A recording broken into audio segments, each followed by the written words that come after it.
बच्चों, कैसे हैं आप सभी? मैं आशा करती हूँ आप सभी लोग स्वस्थ और प्रसन्न होंगे। आज हम हमारा पाठ अन्याय के विरुद्ध यानी गलत के खिलाफ को पढ़ेंगे और समझेंगे। तो आइए ये पाठ हम प्रारंभ करते हैं। ये है हमारा पाठ 17 अन्याय के विरुद्ध। कुछ दिन पहले की बात है, मैंने अपने बच्चों की मास्टरनी जूलिया को अपने पढ़ने के कमरे में बुलाया और कहा, बैठो जूलिया, मैं तुम्हारी तनख्वाह का हिसाब करना चाहता हूँ। मेरे ख्याल से तुम्हें पैसों की जरूरत होगी और जितना मैं तुम्हें अब तक जान सका हूँ, मुझे लगता है कि तुम अपने आप कभी अपने पैसे नहीं मांगोगी। जूलिया यहाँ पे एक अध्यापिका है जो बच्चों को ट्यूशन पढ़ा रही है, इसीलिए मैं खुद ही तुम्हें पैसे देना चाहता हूँ। हाँ, तो तुम्हारी तनख्वाह 30 रूबल महीना तय हुई थी ना? जी नहीं, 40 रूबल, जूलिया ने दबे स्वर में कहा। नहीं भाई, 30। मैंने डायरी में नोट कर रखा है। मैं बच्चों की मास्टरनी को हमेशा 30 रूबल महीना ही देता आया हूँ। अच्छा, तो तुम्हें हमारे यहाँ काम करते हुए 2 महीने हुए हैं? जी नहीं, 2 महीने और 5 दिन हो गए हैं। क्या कह रही हो तुम कि 2 महीने हुए हैं? भाई, मैंने डायरी में सब लिख रखा है। तो 2 महीने के बनते हैं 60 रूबल, लेकिन 60 रूबल तभी बनेंगे अगर महीने में एक भी नागा ना हुआ हो। तुमने रविवार को छुट्टी मनाई है, उस दिन तुमने काम नहीं किया। कोलिया को सिर्फ घुमाने बाहर ले गई हो, इसके अलावा तुमने 3 छुट्टियां और ली हैं। जूलिया का चेहरा पीला पड़ गया। वह बार बार अपनी ड्रेस को सिकुड़ने दूर करने लगी और बोली एक शब्द भी नहीं। वह कुछ भी नहीं बोले, सिर्फ जो वो मालिक कह रहा था वह सुन रही थी, पर उसके मन में उथल पुथल मची हुई थी।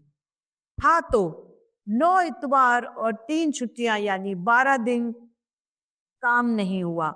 मतलब यह कि तुम्हारे 12 रूबल कट गए।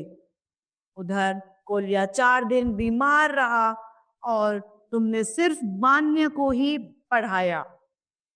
पिछले हफ्ते शायद 3 दिन हमारे दांतों में दर्द हो रहा था और मेरी बीवी ने तुम्हें दोपहर के बाद छुट्टी दे ली, तो 12 और 7 हुए 19 नागे। हाँ, तो भाई घटाओ, 60 में से 19 कितने बचे? 41 रूबल, ठीक है ना? जूलिया की आंखों में से आंसू छलक आए, हुए रोने लग जाती है। उसने धीरे से खांसा, उसके बाद उसने अपनी नाक साफ करी और बोली एक शब्द भी नहीं। अब वह इतनी दुखी हो जाती है उसकी बात सुन के, क्योंकि एक गरीब व्यक्ति की आप तनख्वाह बेवजह ना काटें, और वो रोते हुए परेशान होती है, पर उसने अपने मन की बात उसको नहीं कही होती। याद आया, मैंने डायरी देखते हुए कहा, 1 जनवरी को तुमने चाय की प्लेट और प्याली तोड़ी थी। प्याली बहुत कीमती थी, मगर मेरे भाग्य में तो हमेशा नुकसान उठाना ही बंधा है। चलो, मैं उसके 2 ही रूबल काटूंगा। अब देखो, उस दिन तुमने ध्यान नहीं रखा और तुम्हारी नजर बचाकर कोलिया पेड़ पर चढ़ गया और वहां से खरोच लगाकर उसकी जैकेट फट गई। 10 रूबल उसके कट गए। इसी तरह तुम्हारी लापरवाही के कारण नौकरानी ने वान्या के जूते चुरा लिए। अब देखो भाई, तुम्हारा काम बच्चों की देखभाल करना है, तुम्हें इसी के तो पैसे मिलते हैं। तुम अपने काम में ढील दोगी तो पैसे कटेंगे या नहीं? वो कहता है, मैं ठीक कह रहा हूं ना? तो जूतों के लिए 5 रूबल और काट दिए गए। और हाँ, 10 जनवरी को मैंने तुम्हें 10 रूबल दिए थे। जी नहीं, आपने मुझे कुछ नहीं जूलिया ने दबी जबान से कहना चाहा, अरे तो क्या मैं झूठ बोल रहा हूँ? मैं डायरी में हर एक चीज नोट कर लेता हूँ। तुम्हें यकीन ना हो तो मैं दिखाऊं डायरी?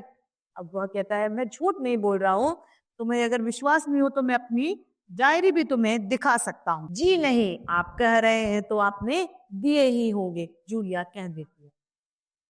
दिए नहीं, दिए होंगे नहीं, दिए हैं, मैंने कठोर स्वर में कहा।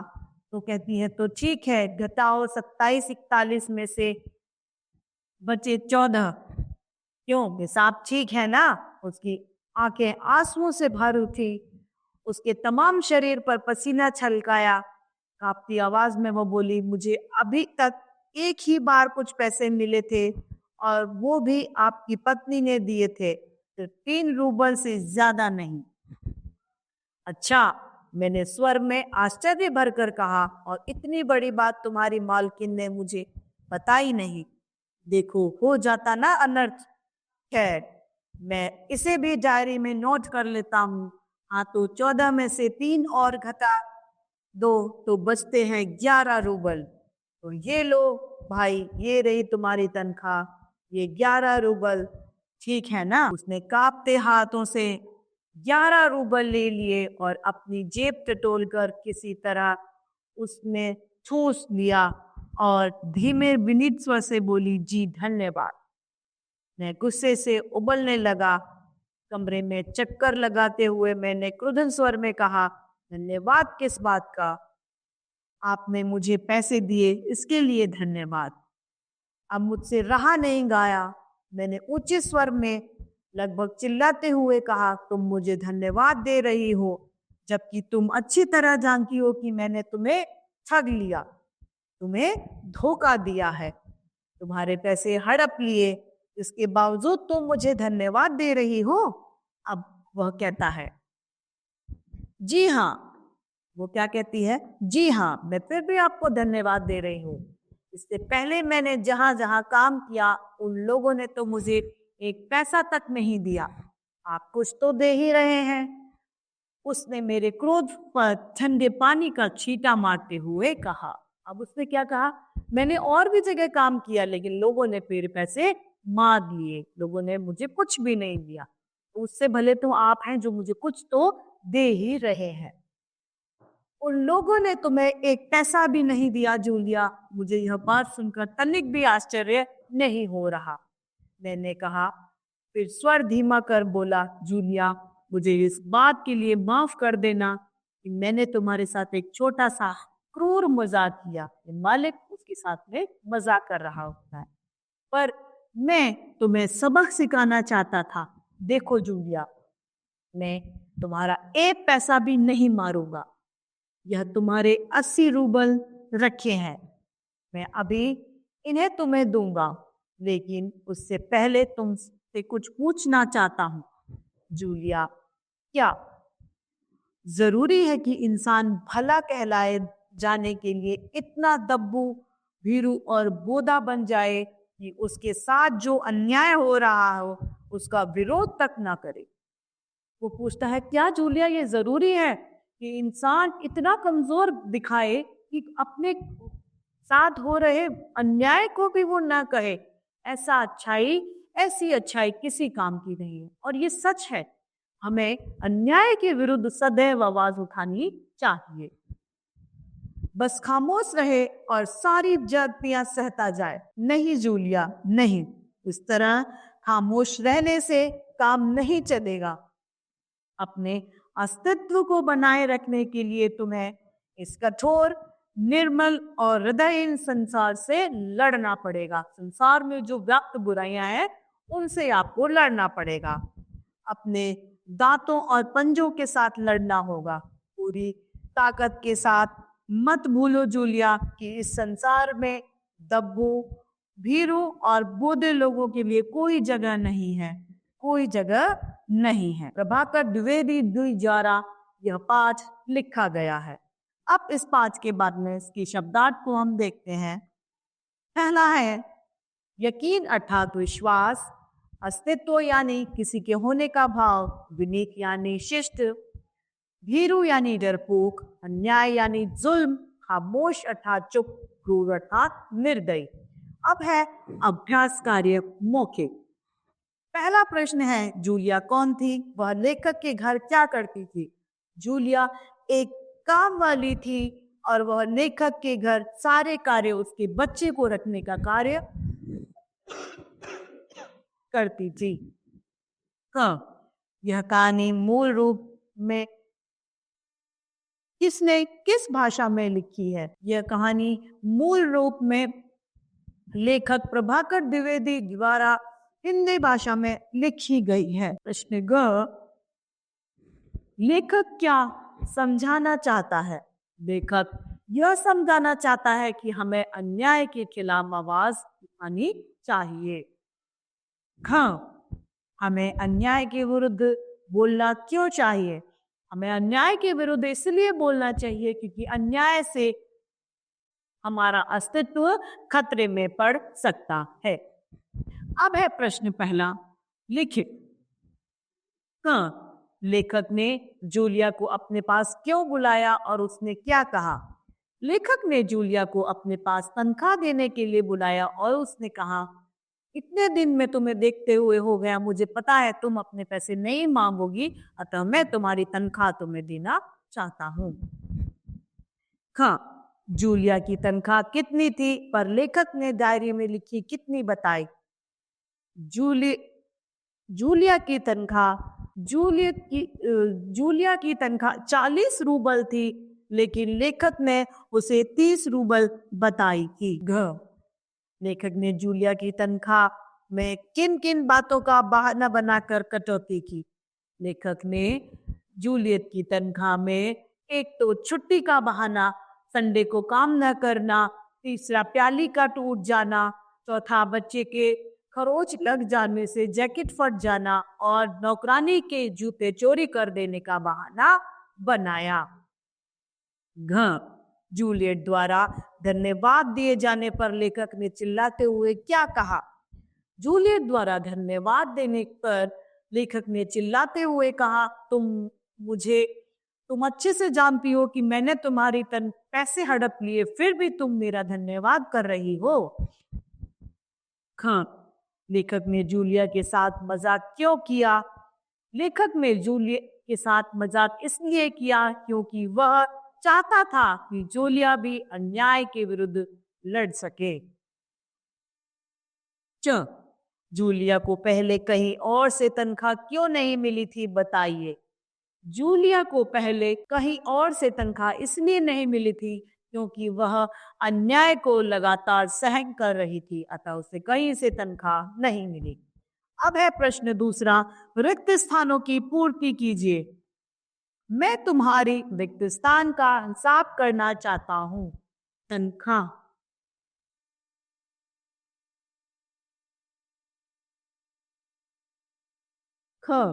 जूलिया का चेहरा रिक्त स्थान पड़ गया, पीला पड़ गया।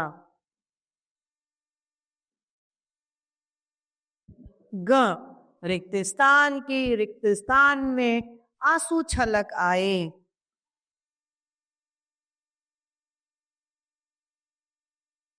जूलिया की आंखों में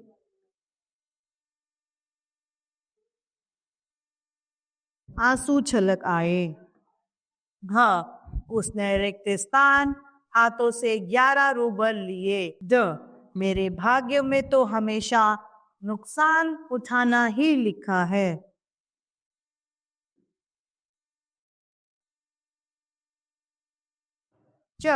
जूलिया के रिक्त स्थान शरीर पर रिक्त स्थान चलचला रहा था। उसके तमाम शरीर पर पसीना छलछला आया।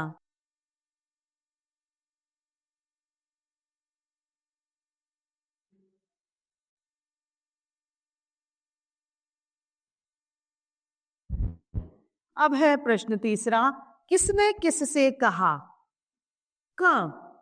जी नहीं, 40 रूबल यह जूलिया ने मालिक से।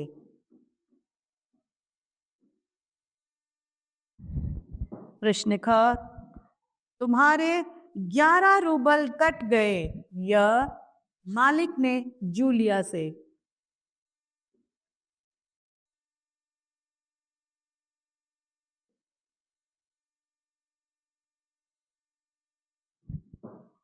प्रश्न ग, मैं डायरी में हर चीज नोट कर लेता हूं, मालिक ने जूलिया से।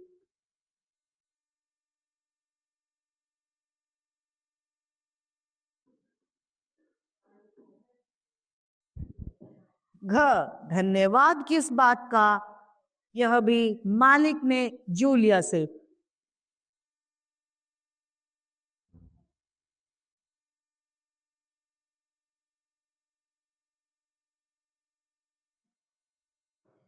प्रश्न चौथा, सही कथन पर सही का चिन्ह लगाएं। क, जूलिया बच्चों को संगीत अध्यापिका थी। ख, लेखक हिसाब डायरी में लिखता था। जी हाँ। ग, जूलिया बच्चों की देखभाल करती थी। लेखक ने जूलिया के साथ मजाक किया।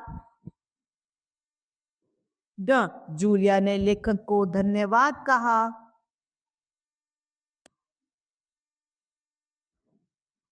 बहुविकल्पीय प्रश्न, सही पर हमें सही का चिन्ह लगाना है। पहला, अधिक सीधापन किसका पर्याय माना जाता है, जीवन की आवश्यकता का, सौभाग्य का या मूर्खता का? मूर्खता का। प्रश्न दूसरा, इस कहानी के लेखक देश के रहने वाले हैं, हंगरी, रूस, भारत या अमेरिका? भारत।